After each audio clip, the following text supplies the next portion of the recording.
raise your glass up high. Turn it up, it's time. Your boy on the line. Everything will last. Raise your... Welcome back to episode 274 of the Tallboy Radio Podcast. And as we always say, who knows where it goes when the beer flows? Well, it is flowing to possibly another dimension tonight. Something that Gaz and I like talking about. Well, three things we like to talk about is beer, true crime, and the paranormal. Absolutely. So, which one is it tonight, Gaz? Well, I'm led to believe it's the paranormal, but before we sort of get to introducing our guest, who no doubt has some amazing stories and tales to tell, I just want to say evening all, evening in the world. I hope you're all okay out there in listener land, and you've had a lovely Easter weekend so far. It's Easter here in the UK. Easter Sunday today. It's bank holiday Monday tomorrow, so no work in the morning, which always helps. Lucky you, because I'm working tomorrow. So unlucky. So yeah, we're joined by a guest who's had an experience with the paranormal, one that Gaz and I are both very, very interested to hear about. Mitch, did you want to say hello and tell us a little bit about why you've been invited on the podcast? Hi, I'm Mitch. At the moment, I live in Whitstable in Kent, and I have a husband and a son and a dog. My story started before we had our son, and we lived in a little village. Well, no, we didn't live in the village at first. I used to work in a little village, and do you want me to go? Do you want me to go Yeah, straight? Yeah, absolutely. Yeah, paint the scene. Lovely little village, had a little village pond and lots of different pubs, and I worked in an office. And me and my husband had recently renovated a Victorian terrace, and we were looking for another project. So I was chatting to the estate agent across the road, and we were quite good friends actually. And I said, do you have anything that might be suitable for us to renovate? So she dug around, found some details. But she said, just down the road, there's a lovely cottage. She said, it's rented out as a holiday cottage at the moment. She said, so it doesn't really matter. If you come and have a look, don't get anyone's hopes up. So just come and have a little look. So I went down in my lunch break, and it was a converted halls building. So at one point it was one big house, and it was part of the Scotney Castle estate. It was built around about 1600s, and it had been converted into three little terraces, and ours was the middle one. So I went in, and it was all done, and it really wasn't what we were looking for at all. We wanted something that we could improve and, make some money basically out of. So by the time I got to the attic room, I'd fallen in love with the place. It was absolutely, there was something about it. It was really welcoming, and I don't know, it wasn't what I wanted. It wasn't what we were looking for, but I rang my husband, and I said, come on, you've got to go and look at this place. And I didn't say I wanted it. I just said that, just hoping that he would feel the same as me. And he literally got to the attic room and said, I love this place. So we put an offer in, and we got it. So cut to, we moved in. And it was that day, it was snowing. I remember it was snowing, and we had this lovely inglenook fireplace, and the snow was coming down through the chimney and landing in the living room in the hearth. It was lovely. It was a really lovely cottage. So what happened? The first thing, we just fell in love with it. We just couldn't stop looking at this all sandblasted beams, and it was just absolutely, it was mesmerizing. It was such a beautiful place. But we did notice there were lots of kind of carvings of M's in doors, because they were all like reclaimed doors made of reclaimed wood with the lovely wrought iron latches, that sort of thing on them. And but we didn't really take much notice of it. Then our neighbours, our lovely new neighbours, said after a couple of weeks, would you like to join us for a drink and introduce ourselves? So we went round, we were having a lovely glass of wine, and they were really lovely people, really, really friendly. And the conversation got round to how old the houses were, and you know, could there be any sort of anything going on? And they said, funnily enough, the people that lived in the house before them had a young daughter, and the young daughter didn't live in it for very long because the young daughter kept seeing a man sitting in their ingle nook fireplace. You see a man at night by the fireplace, and it freaked her out, and so they had to move. So the neighbours went on to say, well, we haven't seen anything, but there was one thing that happened. They had a decorator in, and they had this like stairs down to, it was like a cellar but not very big. Yeah. And a guy came in to do some decorating, and he came back up the stairs. He said, I'm sorry, I can't explain what's gone on, but I'm not coming back. Wow. Okay. So he never told them what had happened. So we're all laughing and joking about, all this.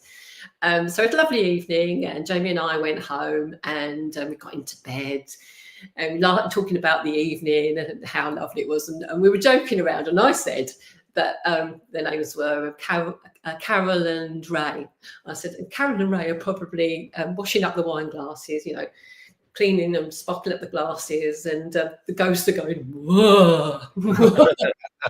Because they said they've never experienced anything. So I just think that obviously they're just oblivious to it, or So that was that. Anyway, so we were laughing, and with that, our bedroom door slammed shut.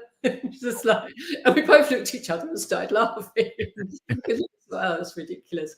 But it just went over our heads. But something did happen that night. I don't know whether it was anything to do with this, but Jamie, my husband, was asleep, and he woke me up, and he was talking in his sleep, and he said I know it sounds really, really crazy, but he said in a voice that wasn't really like his voice. He said, die. And I remember getting a little bit like, like that. Yep. So I told him about it, and he said, oh, don't be silly, don't be silly, don't be silly. So we just glossed over that. So it felt fine. It was fine for a couple of weeks. And a few weeks later, once we'd settled in and we could actually host a party or whatever, we invited some friends around. And my friend bought some chocolates, and they had little pink wrappers, and they were sort of flat on the bottom and wrappers on the top. So, they were sort of like a cone shape and they were wrapped. Yeah. Pink wrappers. So we had our evening, they all went, and we're tidying up, and there was one chocolate left in the box. So I put the chocolate on a table, like a side table that went between two chairs. And I put it on the table, and off we went, packed up, went to bed. Fine. Next day, I came down the stairs. The stairs go down into the living room, and there's a little pink chocolate in the middle of the room, just sort of placed in the middle of the room. And I shouted, ha ha, very funny. You just think someone's playing a joke with you. Yeah. You just think that. So my husband said, what? I said, putting the chocolate in the middle of the room. He said, it wasn't me. So we both looked at each other, as you do. So things, it doesn't happen a lot, altogether. It's just little things over the course of time. Yeah. One day I had a call from my husband, and he phoned me before he'd leave work, so I'd know how long he had before he got in the door.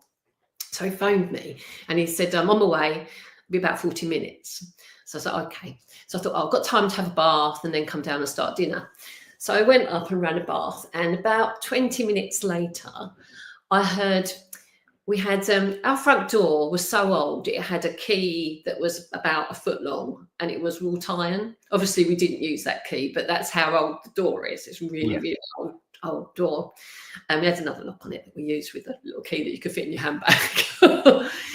So I was in the bath and we had made a it was already there. It was a wrought iron rod that went along, and we had a lovely fake suede curtain made to keep the draft out, because this door was obviously very drafty.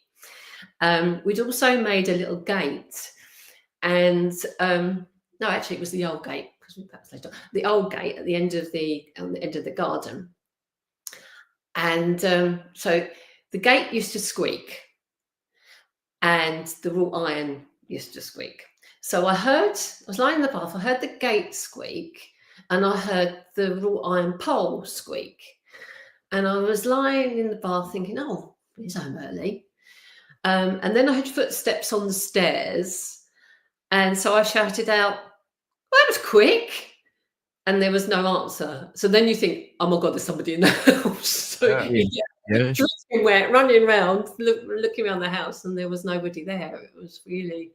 Wow. Really strange.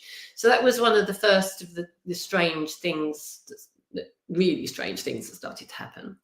The next thing, things kept going missing, but I just ignored it, and we just sort of thought, well, just ignore it, because we must be going mad.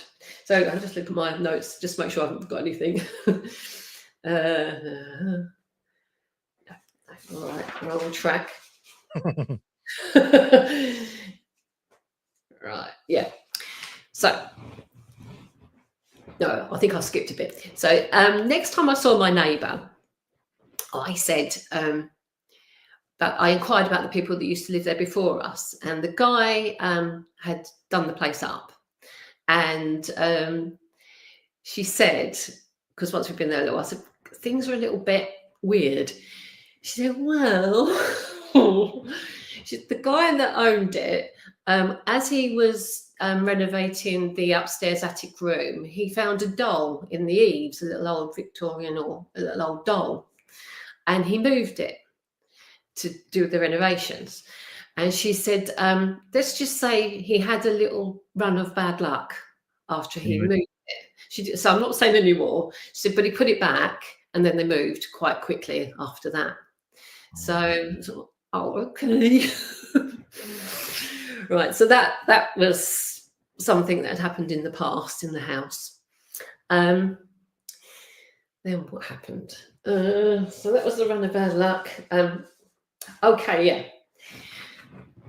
Then we had in one of the rooms, the floorboards were sloping, so that when I went to work in my tights, my work tights, I used to have to hold on to the chest of drawers to stop me sliding down the floorboards, and into the floorboards.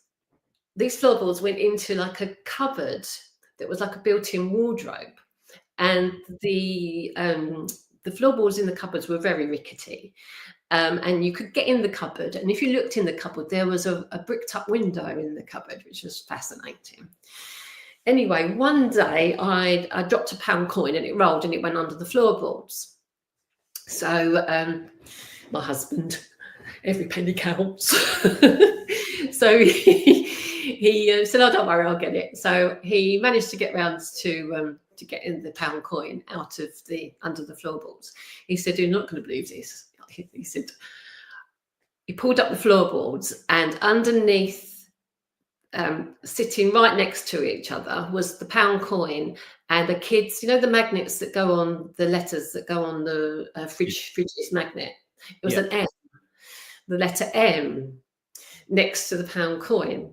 And on the outside of this door, there's the M etched to the door. So that was a bit, it's all about the letter, we said, it seems to be all about the letter M. So that was that. So we decided to call whatever it was M. Yeah. And so, oh, it's him again, just that little joke. One day we were going to the Southampton boat show. Mhm. And our friends were into sailing and things like that. They lived in Southampton. So we decided we were going to go. And the weather forecast wasn't very nice. And so I decided to pop out and get myself a new jacket. So I got one in the sales, and it was one of those moleskin sort of jackets that, sort of bit sort of fake suede-y. Yeah, I know the type. So I got it and I hung it in the cupboard, and it was all ready to go away. Then we packed off and went to my friend's house. And while we were at the boat show, we were indoors, and I took my jacket off and I wrapped it around my waist. And as we were walking round, Jamie looked down at my jacket and he said, "That's a bit weird." I said, "What?" He said, "Look, there's a letter M scratched in my jacket." Wow. I know, like, oh, when you got your eyes start to go a little bit watery and you get a little bit sort of goose pimply. It was a bit of one of those moments where, oh, okay, fine. So that was that, but we still kind of ignored it, just called it M, and things carried on as normal. Then I don't know whether we had been ignoring it, maybe it wanted more attention.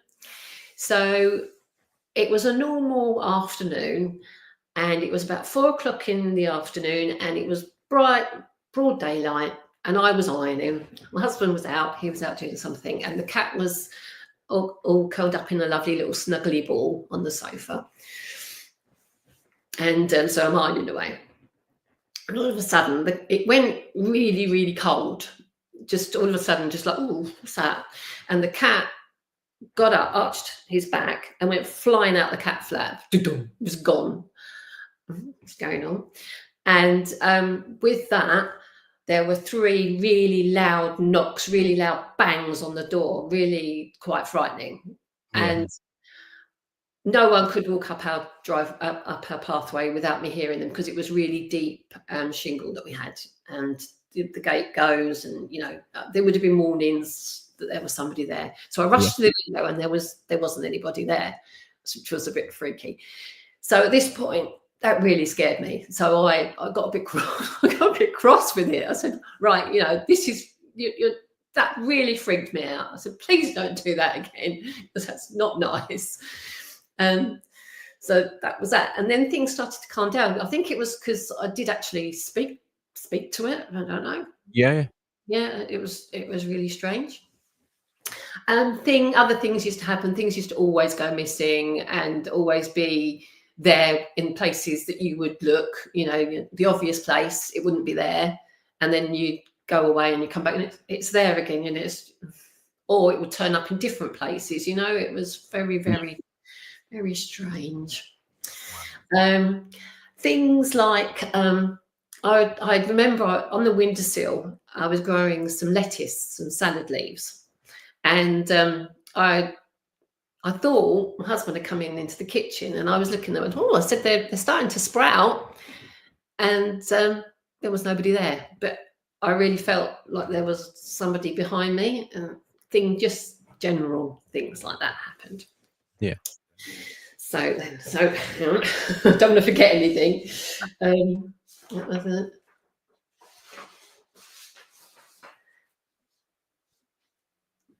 Sorry, silence.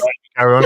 All those notes. It's fine. Okay, right. Yeah. So, well, fast forward to when my son was born. I came home from the hospital, and I didn't realise this had happened till years later. And I'm looking at the photos on the big television screen, and I come home from hospital, and I was lying on the sofa, and I had a cat, and he was looking over my shoulder, looking at the baby who was resting on my knees. And my husband had taken a series of photographs. And later on, when I saw these photographs, there was a little window, sort of about 20 centimetres square, sort of roughly, sort of very rustic, that went into the kitchen in the door. And you could see the door in the background. And as the photos went on, it was dark, and then the next photo would be white, and there were a series of white ones, and then it went dark again. So I don't know what that was, but at the time I didn't realise. But looking back, you can see that the series, nothing changed. It was very quick. Yeah. The cat hadn't moved. You know, it was very, yeah. So that was a bit strange. Anyway, so yeah, that was that bit. Then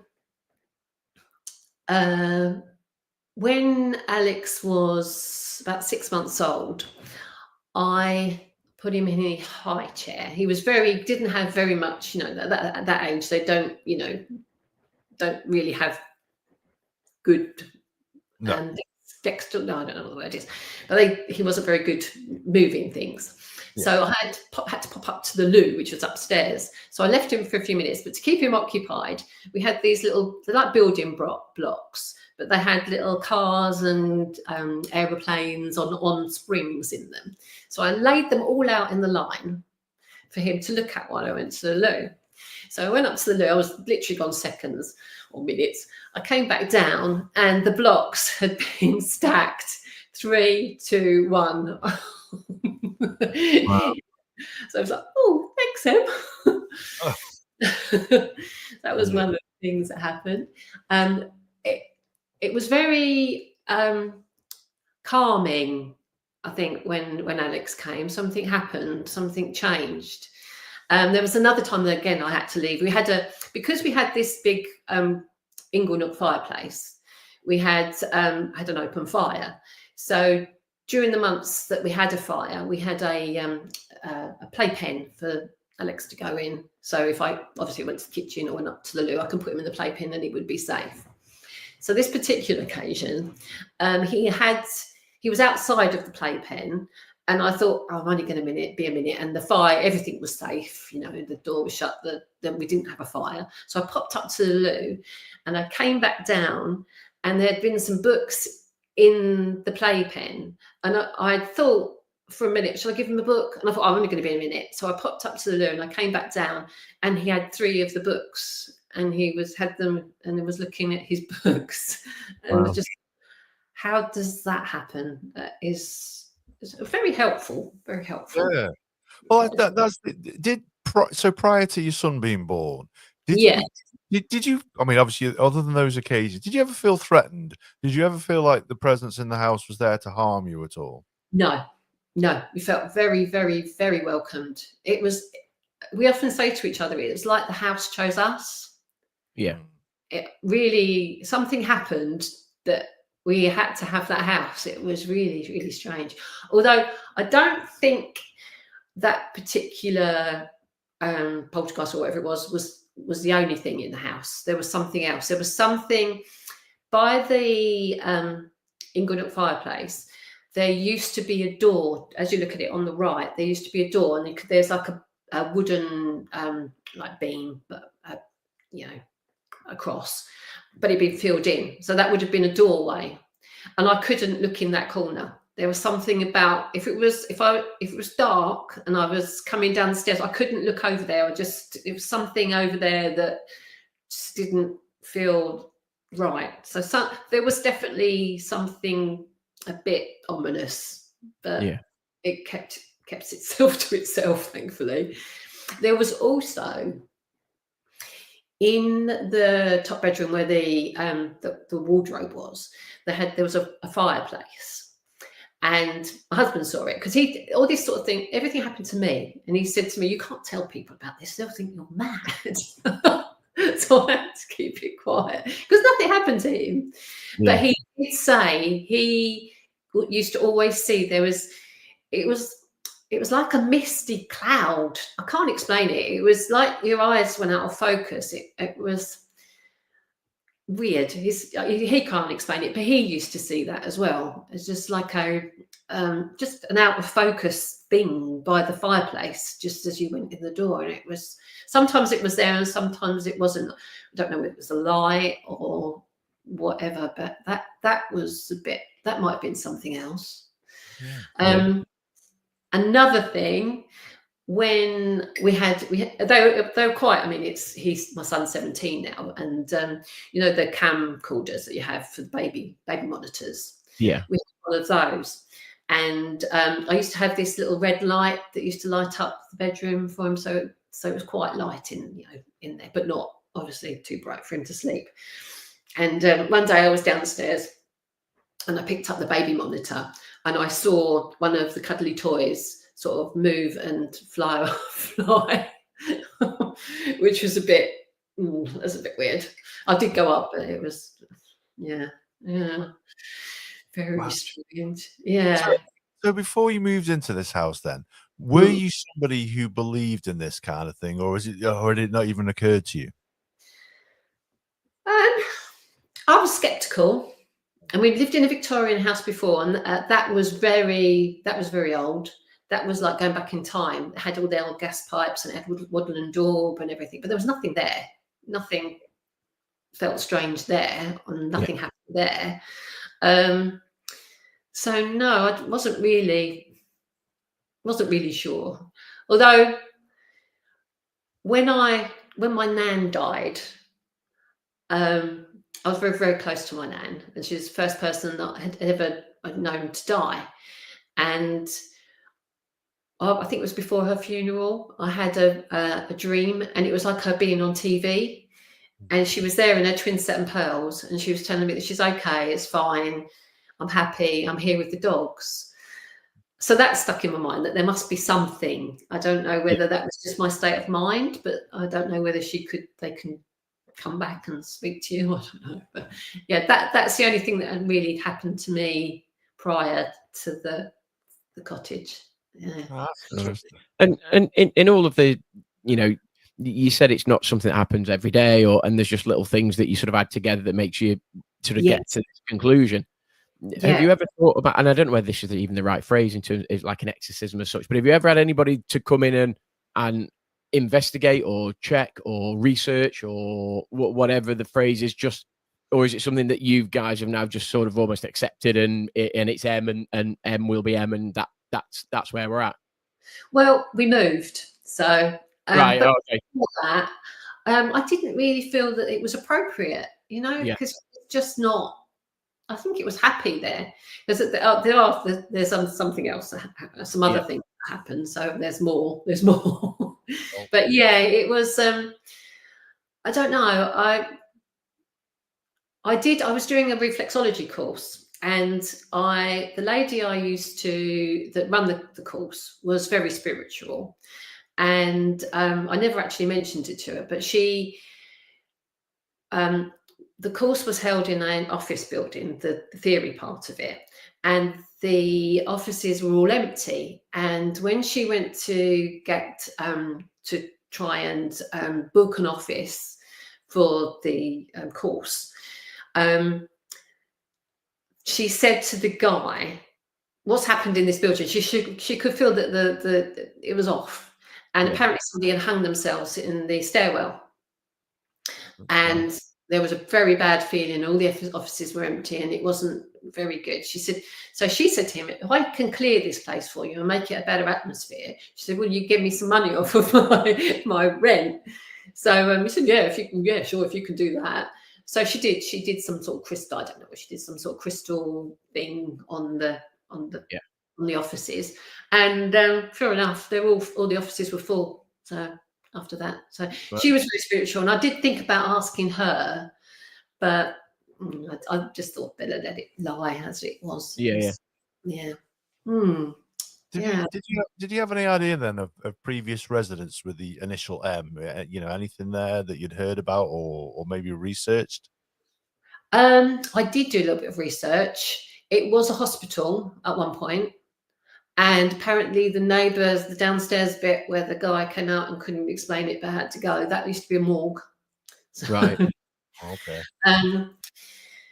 There was a census there, and I think there were 10 people that lived in that particular place in the Victorian, when they did the Victorian. And I did look, I couldn't find anything with an M there. I might go back and see if I can. But now I know a little bit more. As well. Yeah. That definitely sounds like he wants looking into, doesn't it, Gav? Yeah, no, it does. And just we've had various other people on and talking about something similar in experiences and encounters as such. And a couple of, I say quite dark experiences, but others maybe similar to yourself, where not quite light-hearted as such, but almost like as though they wanted the communication and they wanted just to be, I suppose, not necessarily understood, but just that aware of their presence as such, and it's actually you acknowledge the fact that they're there, and actually almost you coexist, and everything will be fine. And if things happen, you just it's only it's fine, sort of thing. So, Yeah. and in a way, it sounds like maybe that was the case with you, unless you're going to then say that something else happened and that changed in some way. Yeah. Which maybe sounds like it might have done. I don't know. Yeah. Well, I thought in the back of my mind, I thought it's okay. It's helpful. And it seems to be fun. Oh, there was it wasn't very funny once. It was a bit naughty, but I'll tell you about that in a minute. But and I just thought if we meddled with that, something might change and it might turn. Because it seemed like that particular entity, whatever it was, seemed to have more of a say of what's going on than these dark corners and these misty spots. I don't know if it was all the same thing, but I mean, it's so many. If there is, if there is such a thing as spirits, which probably is by the sounds of it, how many other spirits are in that house? It's but yeah. So I'll tell you the naughty thing. Yeah. Back to my cat. Poor little thing. He was absolutely scared stiff. Well, I went shopping and I came back and unloaded the shopping. He disappeared because he hated carrier bags. Hated the carrier bags. Petrified. Out the cat flap. Like that. So one night, it was about 3 o'clock in the morning, and we were woken up by this horrific noise. And it was the cat running up the stairs, running around the house, running around downstairs, up the stairs, round our bedroom, under our bed, and he had a plastic bag over him. Right, well, bless. I don't know. Yeah. Naughty. Yeah. I don't know whether it was a naughty spirit, but that cat would never ever have gone anywhere near a plastic bag, even just the sound of it rustling. Yeah. So I don't know how that happened. So that was a bit naughty. When the plastic bags weren't troubling obviously he was spooked a few times by, like I say, when the banging happened, he was gone and not messing around. Were there any other occasions where the animal had sort of sensed it and then something happened? A lot of the time he'd be looking quite happy and content, looking at nothing. But so nothing but something. Yeah, very much sort of, but happy. Yeah. Funky. What else? So towards the end of us living there, which one should I? We were getting the house all straight, and as when you live in a house and something happens, and right at the last minute you actually fix it, like the plug in the bath. Have you ever had the rubber plug in the bath on the metal link chain and the S thing? Yeah, come up with the S thing, and it was like it'd been like it for years. But when you move, you suddenly think, "Oh, I've got to do that." So my husband thought, "Well, right, I must mend the S bend thing, the S on the train on the bath plug." So I picked it up and he dropped it on the floor. And as I said, the floorboards were very rustic and had lots of holes in them. So I dropped the S thing. So there we are at night, hands and knees, looked everywhere for this S thing. So we go, let's call it a day. So I'll get a new one. I'll buy a new one. Don't worry about it. So we went to bed. He came down in the morning and I heard him shout out, "Thanks, Em," because he'd gone down and sat on the loo, and right in his eye line, the S thing was on the floor, right where you could see it. And that is right by the door where you walk in and out. So we would have found it. It was, Wow. That's mad. That's mad. Yeah. Yeah. I mean, to be fair, it sounds like a fairly helpful spirit to have around. Yeah. I think she was. And I think it was a child, because the we were preparing the house, as I said, for it to be rented. We weren't going to sell it because the house prices were not very good. Yeah. And bought a bungalow to do up. So we decided that we were going to rent it. And I was just preparing it, and the stairway was all scuffed from bringing furniture up and down. So that was my job, to paint the stairs. Everyone had gone out, and I was painting the stairs. And then I heard a little voice say, "Goodbye, Michelle," in a little child's voice. And I thought, we did have neighbours that had little children. So I rushed out and looked out the back window, and there was a little car park out the back where she used to park her car. And the car wasn't there. So they're obviously out. So I rushed around to the front window to see if the car, the times, if she would have been, the time it takes to get a kid in a car seat, it's yeah. Tell us.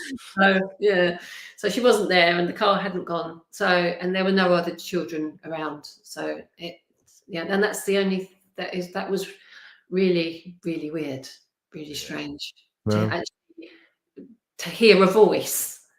It was really, but it was night. It was like, oh, bye. It's just strange. So did you ever feel like it could have come with you when you moved, or were you confident that it was sort of tied to the house? After it said goodbye, I think, yeah. I think it had been there from, and I'd seen people, all the generations of people coming and going, and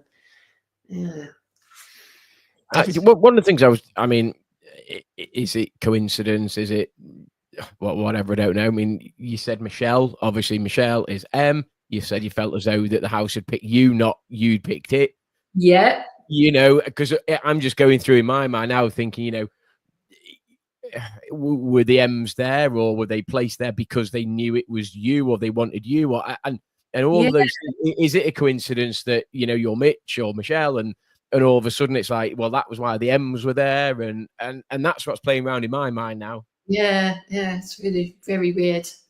Yeah, and before we moved in, I had this dream. I don't know if it's relevant, but I had this dream, and I could see the house. It was kind of round the wrong way, because you walked down to the kitchen in real life, but in my dream you walked up.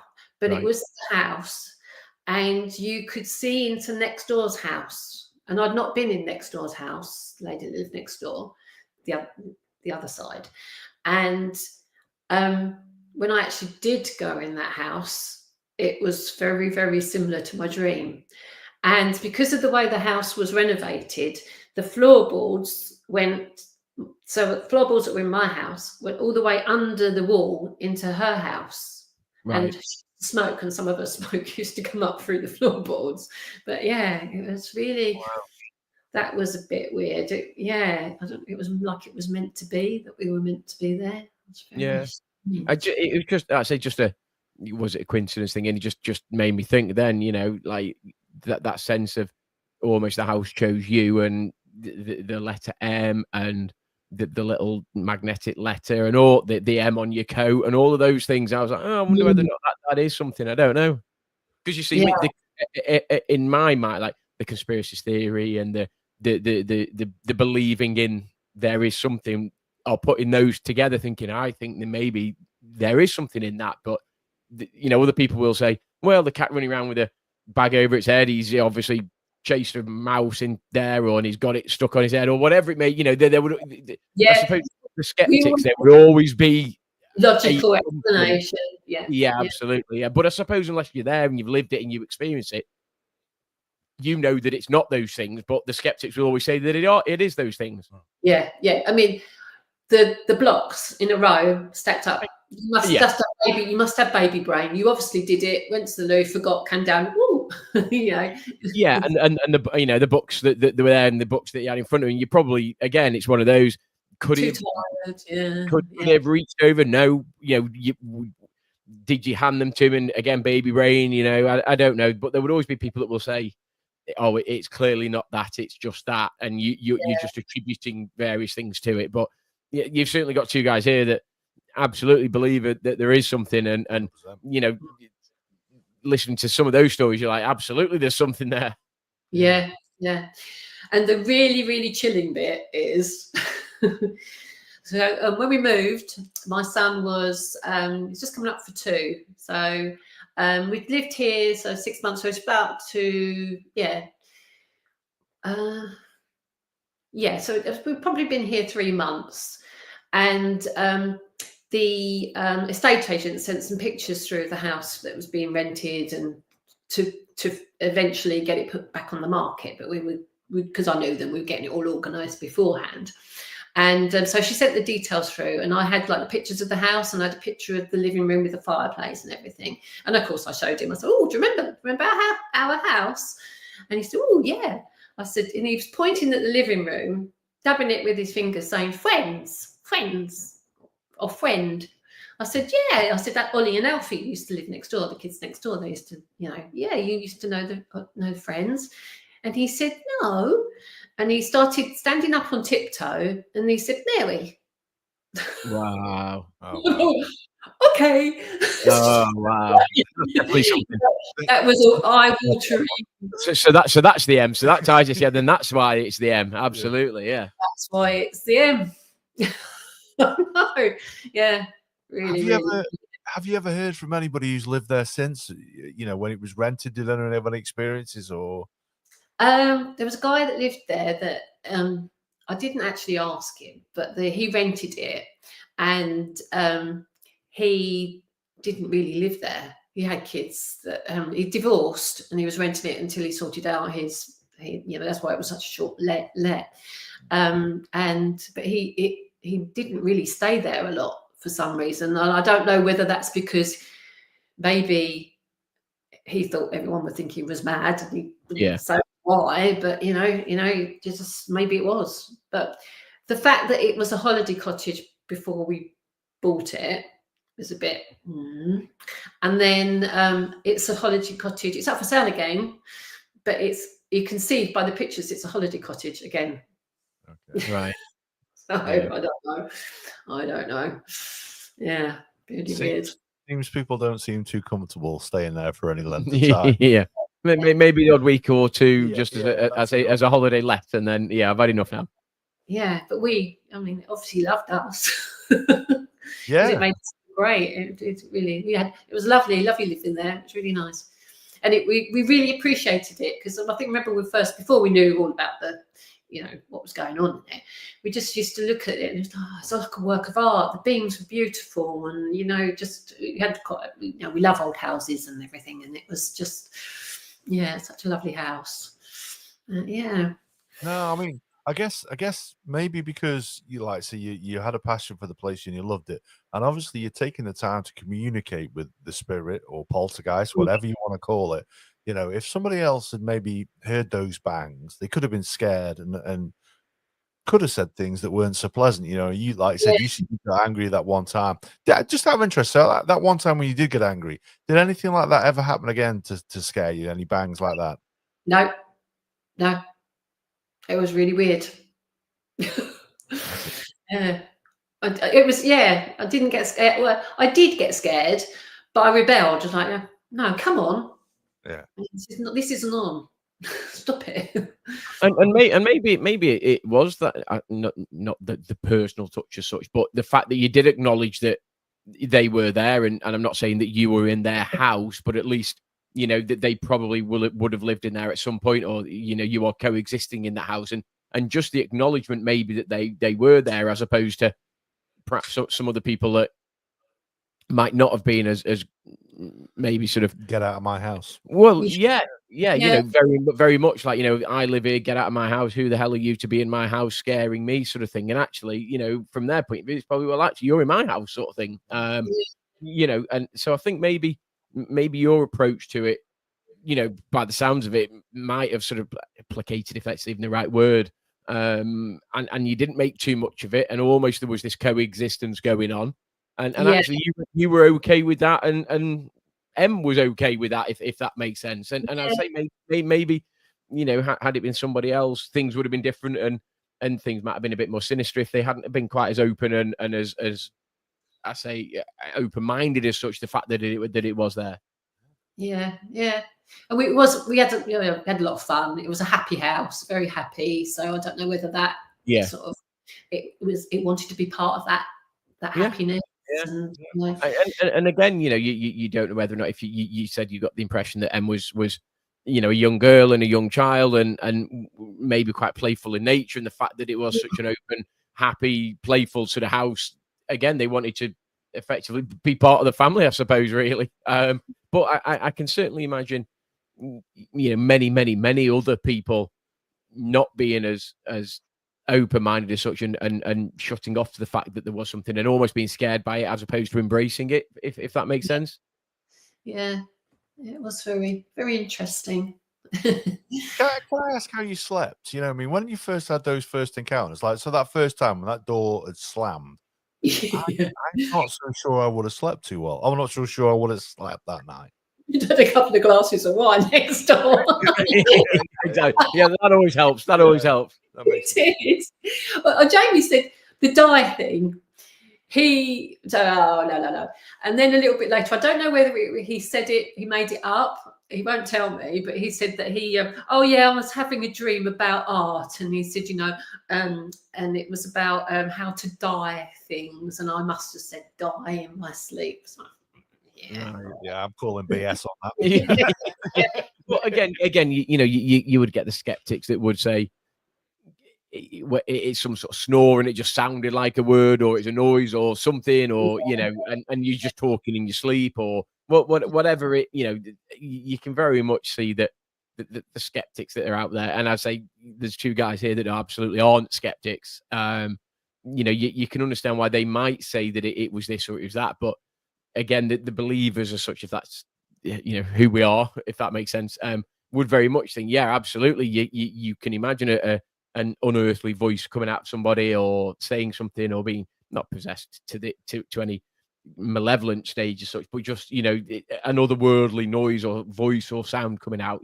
And there are recording. We've had people on who have, they've had recording equipment set up, and they've heard various things coming through, and they've got they've got all the speakers, and they haven't really.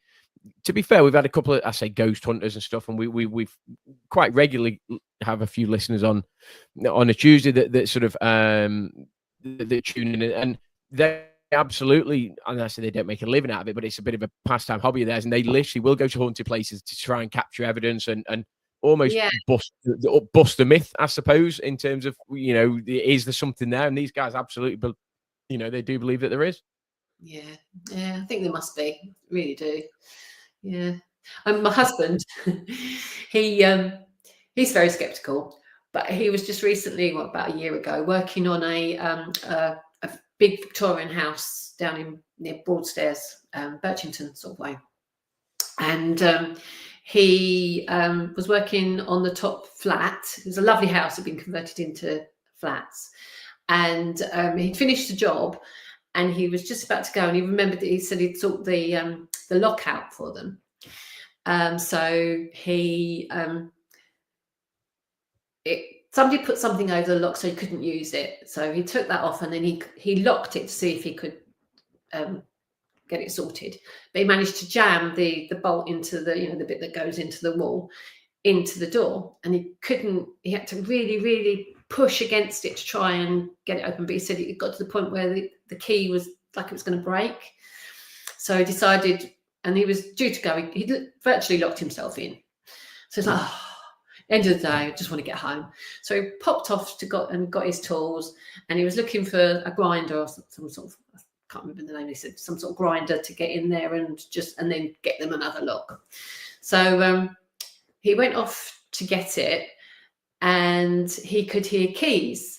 And he'd already said to the owner, "You're going to be there that day." And the owner has said, "No, I won't. I'm not coming that day." So he heard keys. And he thought, "Oh, that's strange." He said he wasn't coming today. He said, but they started chuckling to himself. It's good luck getting that open. It's be a miracle if you could get that open. So he chuckled away to himself. And then he heard the lock, jingling again, and he laughed. He said, "Oh, he must be." He thought to himself, "Oh, he must be trying to get the top lock, the lock that does work, open." And So seconds later, he came round just thinking he was going to say, "Oh, don't worry, I've got, it's jammed," but the door was open, just slightly ajar. Wow. Nobody around. So Jamie phoned him and said, "You didn't pop by the flat and then had to pop off?" He said, "No, I haven't been there." Wow. So that was good. So me with my with my M head on, I said, Yep. "Did you have anything else? Any other sort of thing happen?" He said, "Well," he said, the cooker was vibrating like it was a washing machine at one point. I said, "Did you not think that was odd?" So there's something going on in that place. So it's not just me. Yeah, it definitely sounds like it. Yeah, that's not normal. Yeah. That's not normal. Yeah. It's interesting. So we've had a number of people on the podcast, as Gaz said, that do believe. So we had a tarot reader on just a couple of weeks ago, and then another one a couple of weeks before, actually. And one of the things they do believe is that everybody is in tune to this kind of thing one way or another, but it's those folks who are a little bit more open to it, a little bit more open to the idea, are much more receptive. So if you're a little bit more closed mind and you don't believe in it, then there's a pretty solid chance that you aren't going to have any of those experiences. But those people like yourself who are quite open and had that experience, then it's no surprise that M or Mary or whatever we want to call him or her, that they would sort of be more akin to the idea of contacting you, or or feeling more comfortable around you, or that you would pick up upon it more than somebody else would. Yeah, that's true. Yeah, maybe. And there's another story. When we moved into this bungalow, the lady across the road had been and introduced herself to us, and she was a widow. And I think we've been here a couple of days. And I was leaning on the door architrave, talking to my husband in the kitchen. And as I looked out the window, I could see a guy walking down a pathway dressed in really old-fashioned sailor suit with the white bib and the hat and the flares. And I was saying to Joe, "Oh my God, I think I've got the gift." I don't know what but it turns out round our way they do the RNLI. They used to Right. Okay.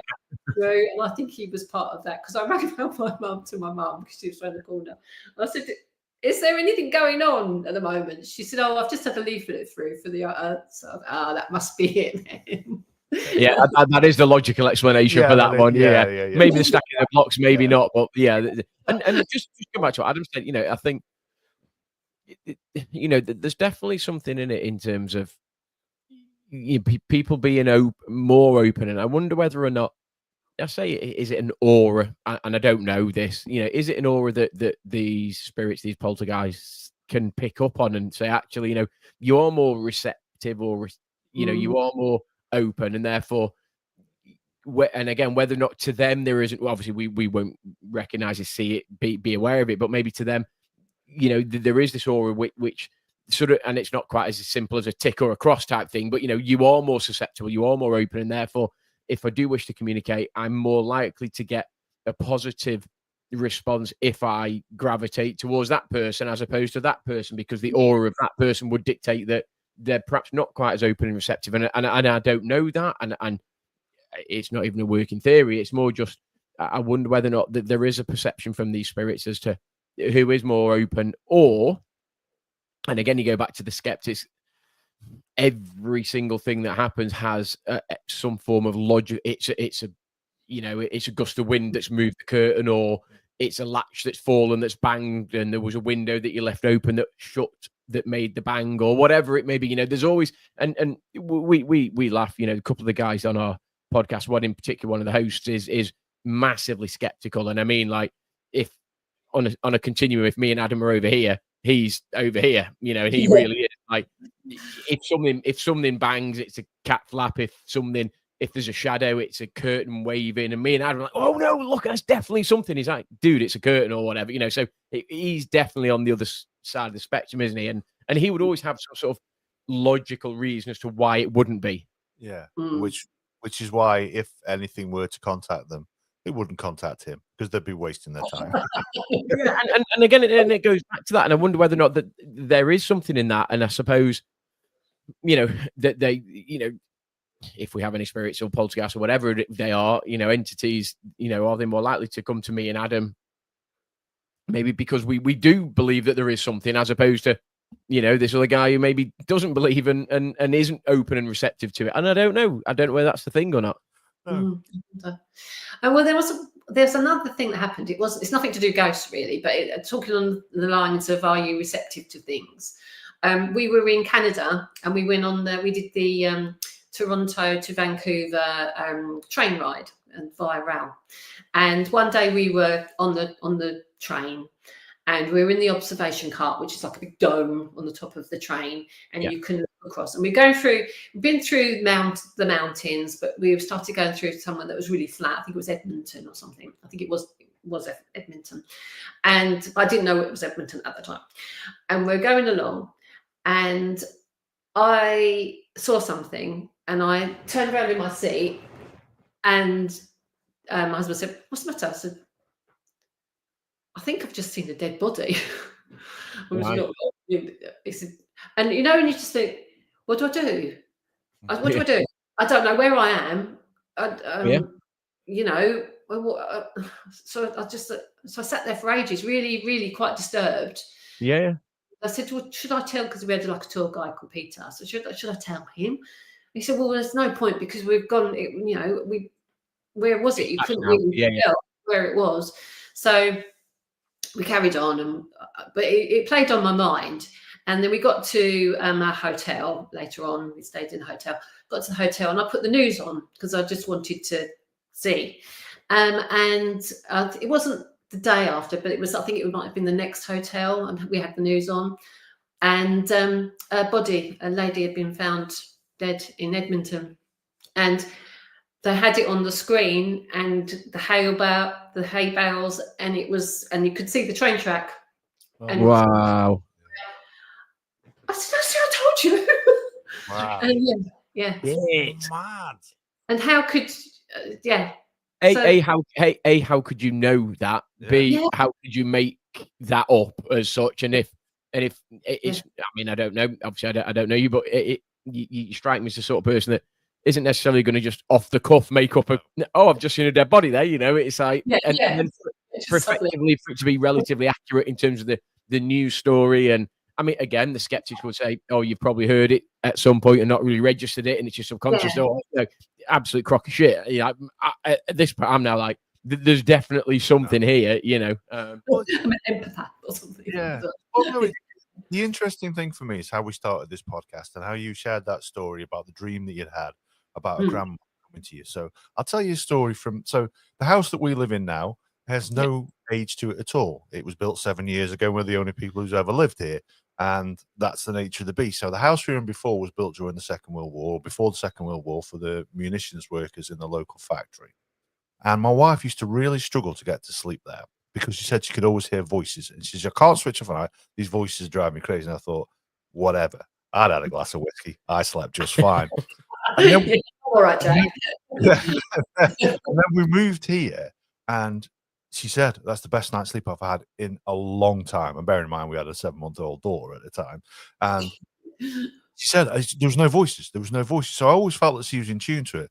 But to tell you the story about the dream that she had with her grandmother. So the place that we were living at before, she woke up bolt upright in the middle of the night, which she was prone to do. She hasn't done it for a long while, thank God, because it helps my sanity when she doesn't do it. And she had a dream. And she said, my grandmother, who'd passed away some years before, had just come to me. So I was there, and I could see a hospital trolley, the wheel on a hospital trolley, and it was wiggling, and it was shaking. And then my grandmother appeared and said, "The wheels are about to come off." And it made me really uncomfortable. And then about an hour or so later, we got a phone call to say Dad had had a heart attack. And it was the weirdest thing, because she told me about it before. If she told me about it afterwards, I'd have said, "That's BS. That's not true. You're tying something in." But the fact that she told me before, and then an hour later, the phone goes in the early hours of the morning. It's like, wow, it was really, really weird. So I do believe that some people are more in tune to it. I'd love to think I was one of those people because I'm really open-minded. And I've had the odd experience, but nothing like that. And I do think the reason why approached you is because you clearly are open to these things, and that I'm not gonna lie, I've still got goosebumps from the story you just told about Canada a little bit. Yeah, that's freaky. That was really weird. And to Yeah. see the actual, and even my husband was like, and there's the train track. Yeah.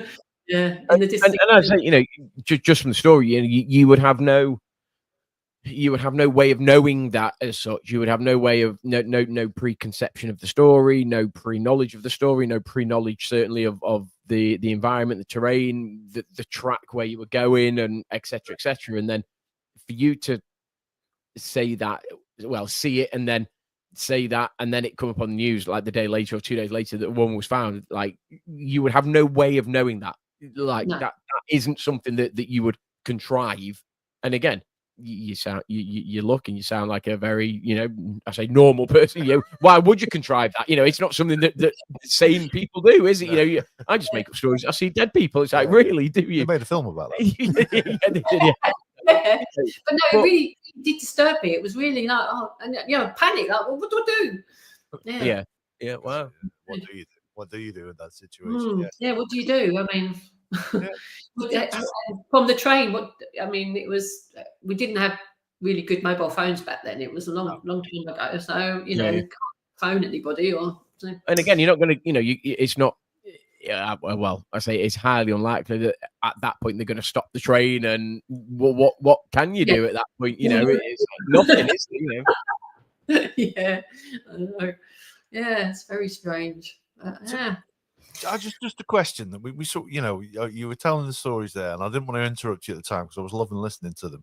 Did you ever feel that this M ever was in tune with your emotions? Did you think that, you know, if you were upset, did you come across it more, or did you feel that they had empathy towards you, or was it oblivious?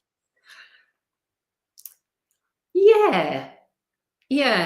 I did feel like the house was embracing, you know, if you're a little bit, because my nan died when we lived in that house. Yeah.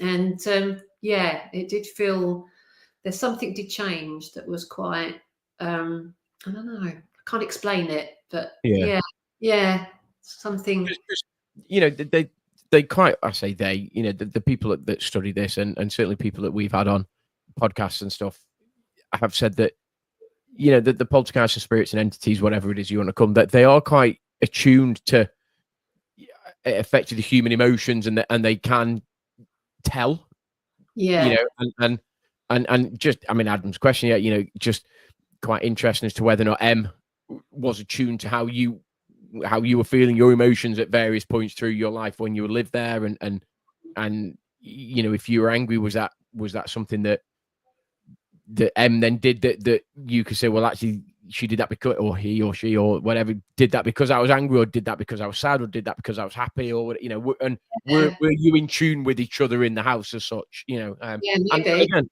lots of research people will say, yeah, absolutely, that because they are very attuned to emotions. Yeah, definitely. I think during when my nan passed away, I think it was more left me alone. It was very quiet. You know, nothing happened during that sort of that period. Yeah.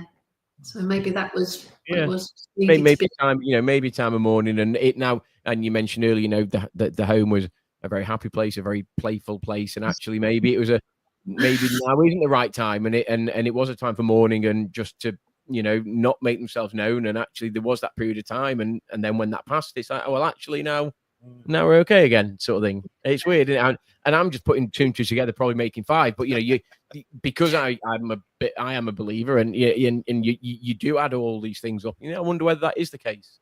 Yeah, definitely. There's definitely a family feel about it. Yeah, it was with us, belonged with us. Did you say the property's for sale as well at the moment? Yeah, it is. Yeah. Is there any part of you that wants to go book an appointment and have a look around and see if you have any experience? Yeah, I do. Just to go back and see, Yeah, we'd love to. I mean, it would be fascinating, and genuinely, it would be fascinating if you did that, and then you went and I'm not quite. You go, I'm here, you know, but just like just Yeah, exactly. You know, and because again, the spiritual entities, you know, they might sort of, you know, I'm back, I'm here, sort of thing. But you know, for you to go back in there, and again, would there be something that if M was still there and tied to the house, you know, would M recognize that? Would M feel that? Was there something that you would notice that would be different or whatever? You know, and that would be quite interesting. But I'm not saying you Yeah. do that, by the way. You know what I mean? I But am. yeah, Adam's definitely saying like you need to go back. Absolutely. Yeah, I would love to. I'd love to find out what it was all about, but you know. So just out of interest then, so when you look back on your time there, is there anything you wish you would have done or wish you would have tried? Yeah, I do. I do wish that I'd maybe had got my friend to come in and see if she could sort of find out what it was, what it wanted, you know. But yeah, definitely. And finally, because we always try and wrap these things up round about the hour mark, what my final question for you really is, like we often, you know, whenever we have anybody on, we always ask them for any advice that they could give to somebody. But in this case, I would say, is there anything, if somebody was having these experiences themselves, is there any advice you can give to them? Anything that you tried or you did that made it easier to deal with, or any advice that you could offer to someone having a similar experience to yourself? Well, definitely acknowledging that it was there Yeah.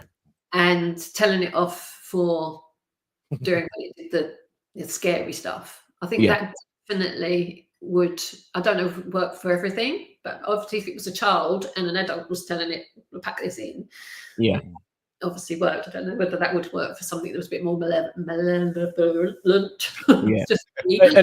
And again, you might have, you know, you would have more sinister entities and more sort of friendly, playful entities, I suppose. But Yeah, you know, it sounds like in your case, you know, and whether it was a child, and again, it's that actually, you know, you've crossed the line there. That wasn't funny. That wasn't playful. That was quite scary. Don't do it again. And Yeah. that might have been enough for them to realize that, you know. So yeah, Yeah. great advice. Great advice. Yeah, I think so. I think I would definitely say if you feel that that would work, acknowledge it and yeah, try and engage with it a little bit more and sort of let it tell it what you is okay and tell it what's not okay. Yeah, And moving the odd block here or there, or the odd book here or there is absolutely fine, but actually scaring the heebie-jeebies out of me is not okay. So please don't do that again. yeah, exactly. Yeah, definitely. Yeah, yes, Brilliant. Yeah, I do miss it. I do miss that. Well, I said that was my last question, but I did have another one there for you. I was going to say, is there any part of you that missed it, or feels like you missed it since it's gone? Yeah, I do miss it. It felt kind of special to be part of something like that. Definitely. Yeah, definitely. Yeah, wasn't scared. No. Go on, guys. We're at the hour mark. Do you want to sum it up with your thoughts here? No, look, I get Mitch. You know, I love hearing your stories and you know your tales of your experiences. And I know I've loved this hour and 8 minutes as we are now. You know, as I say, both myself and Adam are believers that there is something. You know what that is, we don't know, and maybe we'll never know. But we're both believers that there is something. And again, just to hear your stories is amazing. And in a way that to hear quite a positive, sort of friendly, happy relationship with poltergeists and spirits and entities is quite endearing, really, in a way, because a lot of the stories are, you know, they're quite dark. And again, you talk about malevolent, and you talk about Ouija boards and this, that, and the other, and actually a lot of the stories that you hear and portrayed in you know, social media and press and stuff is that they're quite negative, and the skeptics amongst people won't believe, and that's fine. And you non-believers are your non-believers, and your believers are. So it's just been great that you embraced it, and like I say, to hear the stories is amazing. And I'd love to know when you go back and view that house, just to see and just to go back. I'd love to know what actually happened, if anything. It might be nothing, but you know, we'll wait and see. But you know, for me personally, I just want to say again, thank you for your time, thank you for your stories, and it's been an absolute pleasure. Thank you for inviting me. Oh no, just as a quick one, actually. I know another question, another penultimate question, or what have you. Did you ever try a Ouija board or anything like that? No, never do that. No, because you're never really sure who else you were inviting. So the friendly M might be there, but actually there might be others. And again, it's saying you, and you were quite not happy as such, but you were quite open to M being there. You were quite open to that playful child relationship as such. And if you do the Ouija board, then you might not get him. You might get something else, and before you know it, it's taken quite a dark, sinister turn as such. So yeah, I think I get that. Sleeping Dogs Lie and all that. Yeah, definitely. Indeed, yeah. All these references to M, and you've not mentioned James Bond once as a Bond fan. I thought you would have brought that in at some point. No. But no, thank you very much for joining us. Thank you very much for sharing your story, because I'm always aware when we reach out to somebody who's going to tell a story like this that we could be skeptics and we could be setting you up for a fall. So I really appreciate you taking it on board as we wanted to hear the stories and sharing it with us, because I've loved them. I'm not gonna lie, it's given me the heebie-jeebies and goosebumps, and I might not sleep quite as well as I normally do, even though my kids don't let me sleep anyway, so I might have a different reason not to sleep tonight. But thank you very much for sharing this. It's Easter Sunday. We're thinking about the dead rising, so it's been good to hear this story. Can I ask one thing though? If you do go back, you do visit the place, can you drop us a line and let us know what happens? Yeah. Okay. Yeah. that would be amazing if you do. We're not saying do, although we are really. But if you do, please just get in touch, reach out to us, just to let us know. What did anything happen? Was there a sense again? Just what happened? That would be amazing to know. Definitely. Brilliant. But until next week, we will say thank you, Mitch, and we will be talking about something entirely different again next week.